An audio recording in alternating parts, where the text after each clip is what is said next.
Hola, en este video vamos a hablar acerca de la ruta del Éxodo, desde que el pueblo de Israel sale de Egipto hasta que llega a la tierra prometida. También a continuación vamos a hablar de manera general cuál es el tema, el propósito y las aplicaciones que podemos extraer del libro de Éxodo, Levítico, Números y Deuteronomio.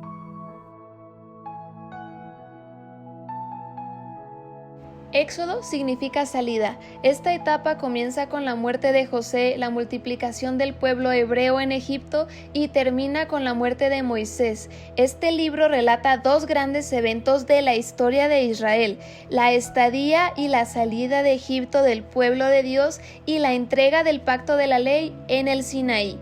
La estadía en Egipto duró 430 años, de acuerdo a Éxodo 12, el capítulo 40 y 41. Este libro relata la vida de Moisés y resalta su figura como caudillo y libertador del pueblo escogido por Dios. Eruditos aseveran que este libro se escribió alrededor de 1400 años y el 1250 a.C. Éxodo revela cómo Israel se convertía en una nación y describe el desarrollo del antiguo pacto con Abraham.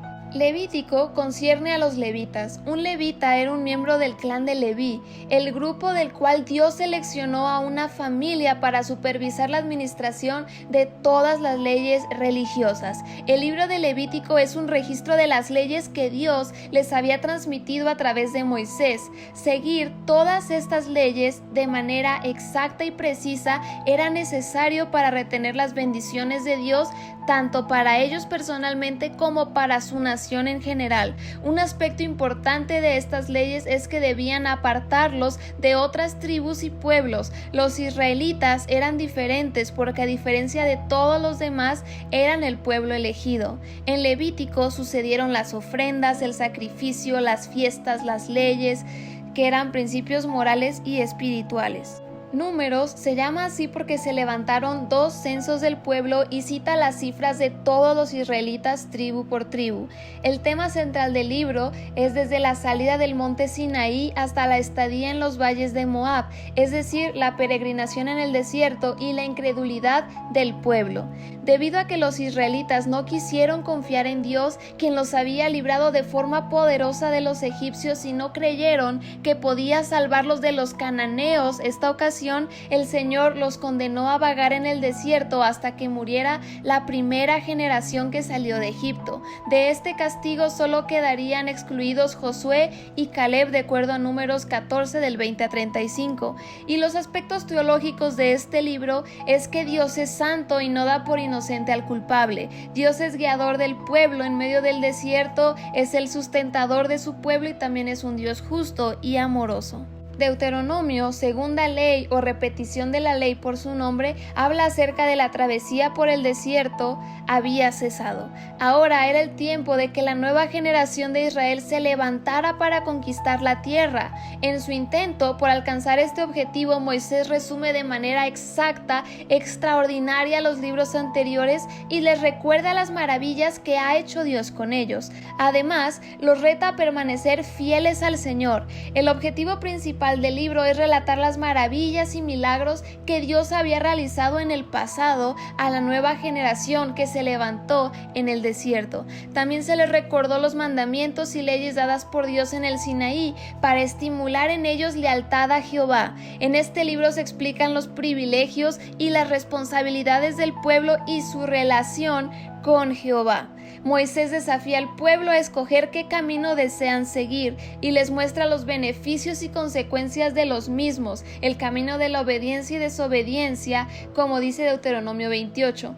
El libro culmina con la designación de Josué como sucesor de Moisés y delante del pueblo le otorga su bendición y le indica que debe esforzarse e ir delante del pueblo, guiándolo para heredar la tierra. Moisés le da instrucciones a Josué y le permite estar a su lado para acompañarlo en sus últimos días. El primer lugar fue Rameses. Dice la palabra de Dios que partieron los hijos de Israel de Rameses a Sucot, como 600,000 hombres de pie, sin contar a los niños. También subió con ellos gran multitud de toda clase de gente y ovejas y muchísimo ganado, y cocieron tortas sin levadura de la masa que habían sacado de Egipto, pues no había leudado, porque al echarlos fuera los egipcios no habían tenido tiempo ni para prepararse de comer.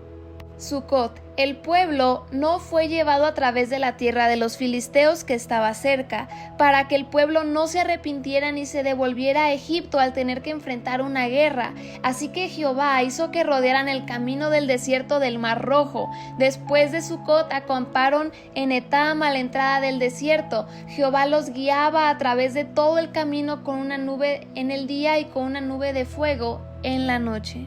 En Pi-Hahirot los israelitas acamparon entre Migdol y el Mar Rojo. Faraón se levantó de nuevo y pensó en cercar y esclavizar de nuevo al pueblo de Dios, pero Jehová puso su nube entre los egipcios y su pueblo, y abriendo el mar en dos, salva a su pueblo de forma maravillosa. Punto número 4. Jehová guía a su pueblo al desierto de Shur. Cuando llegaron a Mará no pudieron beber de sus aguas porque eran amargas, y nuevamente Jehová realiza un milagro cuando Moisés clama a Jehová, y Jehová le mostró un árbol y lo echó en las aguas, y las aguas se endulzaron, es decir, estas se sanaron para que el pueblo pudiera beber de ellas. En el punto número 5 tenemos a Elim, donde de acuerdo a Éxodo 15, verso 27, Israel es llevado por Jehová y acampa en un oasis con 12 fuentes de aguas y 70 palmeras, y ahí acampan junto a estas aguas. En el punto número 6, el pueblo es llevado al desierto de Sin, entre Elim y el Sinaí. Allí son alimentados de forma sobrenatural con codornices y maná.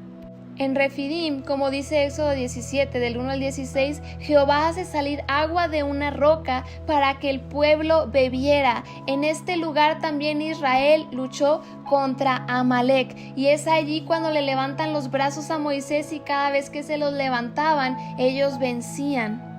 Luego Israel se establece en el monte Sinaí, donde el Señor se revela a Moisés los 10 mandamientos y las leyes por las que debían regirse.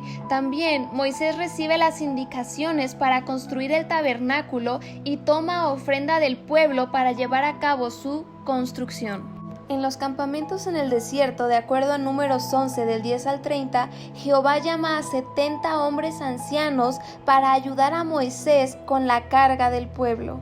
Luego tenemos Esión-Geber, donde de acuerdo a Deuteronomio del 2 al 3, Israel atraviesa la tierra de Seir, tierra de los descendientes de Esaú, y la tierra de Moab, de los descendientes de Amón. Moisés envía espías a la tierra que Jehová les había prometido, pero Israel se rebela y solo los que eran niños pudieron entrar en la tierra. Cades sirvió de campamento principal para Israel durante muchos años.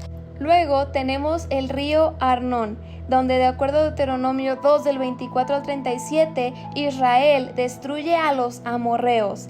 Después tenemos el monte Nebo, donde Moisés contempla la tierra prometida y muere. Esto está en Deuteronomio capítulo 34. Seguido de esto tenemos la llanura de Moab, donde Israel divide la tierra de Canaán y echa a sus habitantes, como dice Números 33 del verso 50 al 56.